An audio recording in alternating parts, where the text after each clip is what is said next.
श्रोताओं को सादर नमस्कार।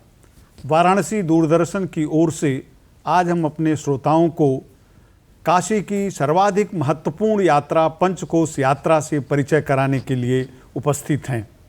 काशी विश्व की प्राचीनतम सांस्कृतिक नगरी है। यह शिव की नगरी है, शिव की त्रिशूल पर वसी नगरी है। इसे आनंद वन, महाश्मशान, अभिमुक्त क्षेत्र भी कहा जाता है। काशी में बहुत सारी यात्राएं पूरे वर्ष भर चलती हैं, लेकिन सर्वाधिक महत्वपूर्ण यात्रा पंचकोश यात्रा है। पंचकोश यात्रा कहा जाता है कि पूरे 25 कोस की कुल मिलाकर के लगभग 80 किलोमीटर की यह यात्रा है। यह यात्रा काशी विश्वनाथ मंदिर के पीछे व्यास भवन से प्रारंभ होती है। मर्णकर्णिका से होते हुए सबसे पहला पड़ाव इसका कंदवा होता है, जहाँ कर्मदेश्वर मंदिर है, शिव जी का मंदिर है। दूसरा पड़ाव जो है भीमचंडी है। आगे चल कर के रामेश्वर, जहाँ राम ने श्रद्धांजलि दी थी, रामेश्वर मंदिर है जो वरुणा के किनारे पर है। चौथा शिवपुर में है और फिर कपिलधारा होते हुए अपने अंतिम पड़ाव पर बढ़ती है।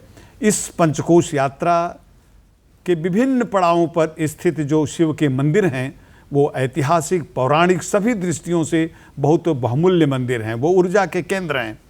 उनकी जानकारी सामान्य जन को सामान्यतः नहीं है। उन मंदिरों की, उन स्थानों की जानकारी देने के लिए अपने श्रोताओं को हमारे बीच में उपस्थित हैं दृश्य कला संकाय के काशी हिंदू विश्वविद्यालय के प्रोफेसर और कला इतिहास विभाग के राष्ट्रीय अंतर्राष्ट्रीय स्तर के विद्वान प्रोफेसर शांति स्वरूप सिन्हा जी हमारे बीच में उपस्थित हैं। मैं बहुत आदर के साथ आपका स्वागत अभिनंदन करता हूं और आपसे अनुरोध करता हूं कि हमारे श्रोताओं को पंचकोश यात्रा, उसके महत्व और उसके विभिन्न पड़ावों पर जो महत्वपूर्ण मंदिर हैं उसके बारे में संक्षिप्त किंतु महत्वपूर्ण जानकारी दें। आदरणीय प्रोफेसर सिन्हा जी। धन्यवाद आदरणीय। सबसे महत्वपूर्ण बात है कि ये पंचक्रोश यात्रा वस्तुतः धार्मिक, सामाजिक, सांस्कृतिक और ऐतिहासिक यात्रा है। बिल्कुल, क्योंकि यह एक तरीके से संगम है इनका केवल एक उद्देश्य नहीं है, बहुउद्देशीय यात्रा है। और जहाँ तक कि आपने काशी की बात की, काशी में कई प्रकार की यात्राएं हैं। 84 कोश की यात्रा है, पंचक्रोशी यात्रा है, नगर आपके प्रदक्षिणा की यात्रा है, अविमुक्त क्षेत्र की यात्रा है, अंतःगृही यात्रा है, कई प्रकार की यात्रा है। लेकिन इन सारे यात्राओं में पंचक्रोशी का निश्चित रूप से सबसे महत्वपूर्ण स्थान है। और जैसा कि आपने बताया कि वह अपने प्रारंभ मध्यमेश्वर महादेव मंदिर से शुरुआत होती है और हर दिन एक पड़ाव पर आकर वो समाप्त होती है। बिल्कुल। रात्रि विश्राम के पश्चात वो दूसरे पड़ाव की तरफ बढ़ते हैं और फिर ये 5 पड़ाव 6 दिन में वो पूरा करते हैं। लेकिन मलमास, जिसे हम अधिमास या पुरुषोत्तम मास भी कहते हैं, हाँ। इसमें इस यात्रा का सर्वाधिक महत्व है, जिसके पौराणिक चर्चा हमें स्कंद पुराण, लिंग पुराण और तमाम पुराणों में मिलती है। लेकिन यह यात्रा केवल मलमास में नहीं होती, वो ये वर्ष पर्यंत चलती रहती है। यह यात्रा वर्ष में सामान्यतया 2 बार आयोजित होती है। अच्छा जी। एक शारदीय यात्रा होती है, एक ग्रीष्म यात्रा होती है। शारदीय यात्रा माघ और फागुन के बीच, यानी जो हमारा जनवरी और मार्च का समय है, उसके बीच में होता है। और जो दूसरी यात्रा होती है, ग्रीष्मकालीन यात्रा होती है, वो चैत्र और वैशाख, मार्च और मई के बीच में होती है। इस पूरे यात्रा परिपथ में आप पाएंगे कि लगभग 156 के आसपास शिवालय हैं। अच्छा, पूरी यात्रा में? पूरी यात्रा में। वाह। और ये आप हर मतलब आप ये समझ सकते हैं कि 50 फरलांग पे आपको एक छोटा सा शिव मंदिर आपको दिखाई पड़ेगा, लाल रंग का रंगा हुआ, वहाँ पे शिवलिंग होगा। लेकिन इन 5 जगहों पे खास करके जो पंच पड़ाव हैं, कर्दमेश्वर, भीमचंडी, रामेश्वर, शिवपुर कहें या पंच पांडव कहें, हाँ। और फिर उसके बाद अंतिम पड़ाव जो है अपना कपिलधारा।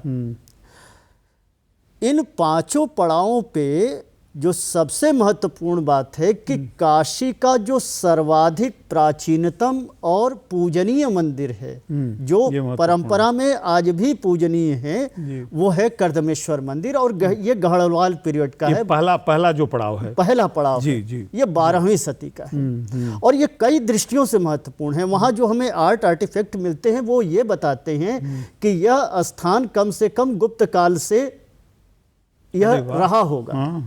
यानी वहाँ पे हमें गुप्तकालीन पुरावशेष भी मिलते हैं। मंदिर स्वयं अपने आप में 12वीं सदी ईस्वी का है, गढ़वाल पीरियड का। और जो कुंड है, जो इस मंदिर का के भव्यता को एक चार चांद लगाता है, इसे जल मंदिर के रूप में परिवर्तित करता है। इस कुंड को बनाने का जो श्रेय है वो बंगाल की रानी भवानी को है। अच्छा, जिन्होंने अपनी पुत्री तारामती की याद में इसको बनवाया था 1755 में। यानी अगर हम कालखंड की दृष्टि से भी देखें तो एक निरंतरता का वहाँ पे हमें आभास होता है। यानी वह ऐतिहासिक दृष्टि से भी महत्वपूर्ण हो गया, सांस्कृतिक दृष्टि से भी महत्वपूर्ण हो गया, और आपका एक तरीके से हम सर जो ये काशी के और मंदिर जब तोड़े गए तो उस पर इसका असर नहीं है, मतलब वो संभवतः क्योंकि इसी के साथ आदिकेशव मंदिर बना था जी। इसी के साथ लक्ष्मी कुंड पे और सूरज कुंड पे मंदिर था 12वीं सदी का। वो मंदिर आज विद्यमान नहीं है, वहाँ पे नए मंदिर बने। काशी में वर्तमान में जितने भी मंदिर हैं वो 18वीं सदी के बाद के हैं। 1755 में आपका ये अहिल्याबाई का विश्वनाथ मंदिर सामने आता है। तो इस तरीके से हम देखें तो इस दृष्टि से भी, प्राचीनता की दृष्टि से, पंचक्रोश का अपना महत्व है। वो 5 कोश हम कहते हैं, लेकिन जैसा अभी आपने बताया कि 88.5 किलोमीटर का पूरा रेडियस आता है। और मध्यमेश्वर से जब हम दिल्ली विनायक को देखते हैं तो जो हमारा एक रेडियस आता है वो स्वयं में 5 कोस है। यानी 5 कोस के इर्द गिर्द में जो क्षेत्र। और सबसे महत्वपूर्ण बात है कि स्कंद पुराण के काशी खंड के 22वें अध्याय के 26वें और 27वें श्लोक में स्वयं शिव इस बात को कहते हैं, परमानंद रूप अभ्याम परमानंद रूपिणी पंचक्रोशे परिमाणे 100 पाद तले निर्मिते मुनि प्रलय काल अपि न तत् क्षेत्रम कदाचनम विमुक्तम ही शिवाभ्याम यद विमुक्तम ततो विदु। यानी यह शिव का कथन है, यह शिव का ही कथन है कि ये मेरे स्वचरण से निर्मित है, यह अविमुक्त क्षेत्र है। इसमें निवास करने वाला, इसका परिक्रमा करने वाला वह समस्त पापों से मुक्त हो जाएगा। तो ये उसका एक धार्मिक रूप है। लेकिन इस धर्म की आख्या और व्याख्या कम से कम पुरातात्विक दृष्टि से और प्रमाणित हो जाती है। बिल्कुल। दूसरी सर महत्वपूर्ण बात यह है कि अभी काशी हिंदू विश्वविद्यालय के जो प्रोफेसर्स हैं उन्होंने अभी कुछ जगहों की खुदाई की है और ये पता चला है कि लगभग 5वीं सदी ईस्वी से यह परिक्रमा पथ था। अच्छा। और ये जो वर्तमान में है ये बदला हुआ है। वह परिक्रमा पथ अभी बभनियाव और महावन में जो खुदाई चल रही है, जहाँ पे हमें शिवलिंग, एक मुख शिवलिंग और तमाम गुर्जर प्रतिहार काल के आर्टिफैक्ट्स मिले हैं, वो ये बताते हैं कि यह आज का नहीं है। इसका जो प्रचलन है काशी में वो बहुत पहले से। सर हम अपने दर्शकों को थोड़ा आगे और ले चलना चाहते हैं आपके साथ। कर्मदेश्वर के बाद दूसरा पड़ाव, क्योंकि समय हमारे पास सीमित है और हम चाहते हैं कि दूसरा पड़ाव भीमचंडी है। जी हाँ, भीमचंडी अपने आप में अनोखा है जी। आज भी काशी क्षेत्र के जितने भी मुंडन के कार्यक्रम हो, नामकरण के कार्यक्रम हो, पूरे काशी से लोग वहाँ जाते हैं। यह एक अपने आप में अनोखा क्षेत्र है जहाँ पर शिव मंदिर होते हुए भी देवी की पूजा होती है। अच्छा, भीमचंडी में बिल्कुल। और जो शिव मंदिर है वह शिव मंदिर 18वीं सदी के बाद का मंदिर है, चंडिकेश्वर मंदिर है। यह गंधर्व तालाब के किनारे है। अच्छा। और गंधर्व तालाब का करपात्री जी से संबंध, कुष्ठ रोग से संबंध, और सबसे महत्वपूर्ण बात है कि यह बॉर्डर पे है, काशी की उस क्षेत्र के बॉर्डर पर है। इसीलिए आपको यहाँ पर एक मोक्ष भवन मिलेगा, जहाँ पर लोग, जब ये लगता था कि अब इनका अंतिम समय आ गया, तो लोग वहाँ पे उन्हें कुछ दिनों के लिए रखते थे ताकि इन्हें काशी में मुक्ति मिले, क्योंकि उस रोड के यानी जो वो सड़क है उसके उस पार काशी का क्षेत्र बाहर हो जाता है। तो ये धार्मिक मान्यताएं, और ये पूरे परिपथ में आपको लगातार धर्मशालाएं मिलेंगी।